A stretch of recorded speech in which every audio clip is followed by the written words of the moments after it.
Chicos, la literatura griega, dentro de la historia, ¿no es cierto?, ha tenido tres etapas, ¿correcto? La etapa jónica o la etapa arcaica, que la semana pasada vimos, pues el máximo representante que fue Homero.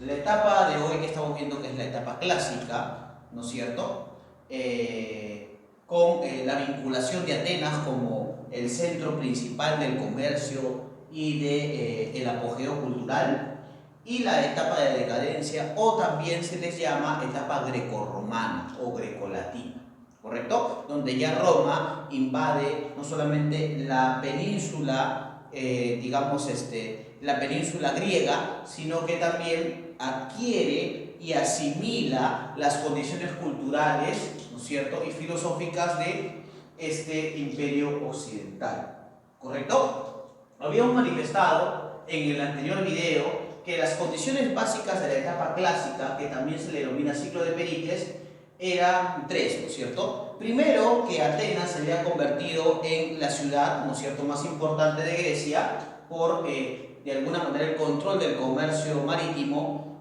y también hay que recordar que se convierte en una ciudad principal por el auge de las letras. Hay que recordar que el género que se va a desarrollar, el género más importante que se va a desarrollar es el género dramático. Y hay que recordar que el evento histórico que caracteriza a esta etapa clásica es la guerra del Peloponeso, donde Atenas se une a Tebas para derrotar a Esparta y para que esta ciudad de Atenas obtenga el control marítimo y por ende el control económico, ¿no? Entonces, como ya te había explicado, ¿no?, digamos, el género que se va a desarrollar eminentemente en esta etapa clásica va a ser el género dramático, ¿no? Acá vamos a encontrar a sus más importantes representantes, ¿no es cierto?, de esta etapa clásica, ¿no? Encontramos a Esquilo, ¿correcto?, con dos obras importantes, ¿no?, La Orestiada y Los Siete contra Tebas, ¿correcto? Sófocles, también denominado el más trágico de los trágicos, con su obra Edipo Rey y la continuación Edipo en Colonna. Eurípides con Las Bacantes, Ifigenia en Áulide, ¿no es cierto? Hay que recordar que Ifigenia es la hija de Agamenón, que ahora vamos a contar la historia de este, y Aristófanes, que desarrolla la comedia con Las Nubes y las Acarnienses, ¿correcto? Entonces, chicos, vamos a destacar algo muy importante, que tres de esos escritores desarrollan tragedia y este último desarrolla la comedia. ¿Por qué no decirlo? En conclusión, las especies dramáticas más importantes de la etapa clásica son la tragedia y la comedia, ¿no? Pero ¿cómo surge esta afición por el teatro en los griegos, por esta afición de la representación? El teatro griego parte del culto al dios del vino, el dios Dionisios, ¿correcto? O también, como lo llaman los romanos, Baco, ¿correcto? Entonces, imagínate, por ejemplo, ¿no?, que actualmente esta condición o esta alabanza al dios del vino, ¿no es cierto?, lo consideramos o lo vemos en la actualidad como, digamos, las festividades de las vendimias, ¿no es cierto? Entonces, por ejemplo, en la época griega, ¿no?, para adorar, ¿no es cierto?, o para alabar al dios Dionisios, las personas, ¿no es cierto?, en una acción de libar vino, de libar de alguna manera algunas bebidas espirituosas, ¿no?, empezaban a danzar tipo una yunza, ¿no es cierto?, alrededor de un árbol, ¿no? La persona que guiaba, ¿no?, a las demás personas que, digamos, bailaban o danzaban alrededor, era denominado, ¿no es cierto?, el sacerdote, o quien de alguna manera estaba sacrificando algo, ¿no?, para la alabanza del Dios. Entonces, hay que considerar, ¿no es cierto?, que la actividad, ¿no?, importante o trascendente de la tragedia griega es la vinculación o la adoración al dios del vino, a Dionisios, ¿no es cierto?, que también no era otra cosa que alabar, ¿no es cierto?, a lo que se consideran las grandes dionisianas, ¿no?, que era, por ejemplo, halagar la transición de el invierno, ¿no es cierto?, hacia la primavera, ¿correcto? Entonces, etimológicamente, la palabra teatro proviene de la voz griega teatrón, que significa representación, ¿correcto? Y los elementos que se van a constituir el teatro son tres importantes. Primero, el teatrón, que es la escalinata semicircular donde la gente, ¿no es cierto?, se sienta para espectar la obra.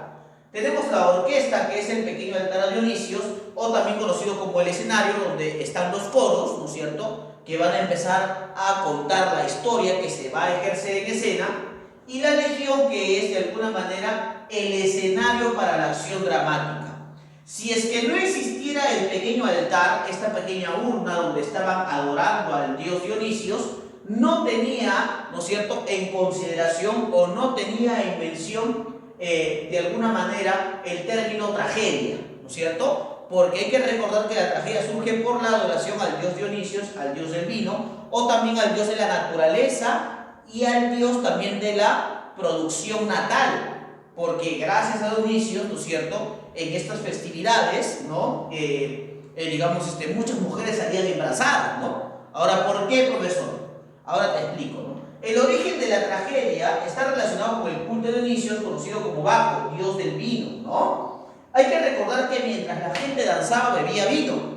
Y había un tipo, ¿no es cierto?, que primero lo que hacía el sacerdote, que de alguna manera dirigía este proceso o de alguna manera dirigía esta celebración, mataba a un cordero, ¿no es cierto?, que algunos lo llamaban como el cabrín, ¿correcto? Mataba el cordero, ¿no es cierto?, y luego de alguna manera sacar las tripas y los sesos del cordero, se vestía con esa piel, ¿no? Pero claro está que la gente, cuando empezaba a danzar alrededor del árbol de la uva, ¿no es cierto?, empezaban a beber vino.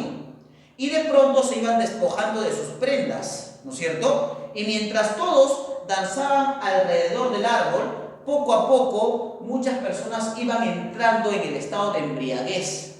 Y como todos se iban despojando de las prendas y todos estaban desnudos, entonces ahí venía, ¿no es cierto?, o traía como consecuencia a las orgías o a las fiestas dionisianas, ¿no? Y por eso es que, digamos, de alguna manera, por liberar estas emociones, por liberar esos apetitos sexuales, es que elogiaban la existencia no solamente de la naturaleza, sino elogiaban la existencia de tal vez después de unos meses un nuevo ser, ¿no es cierto?, a partir de esas grandes dionisianas, ¿no?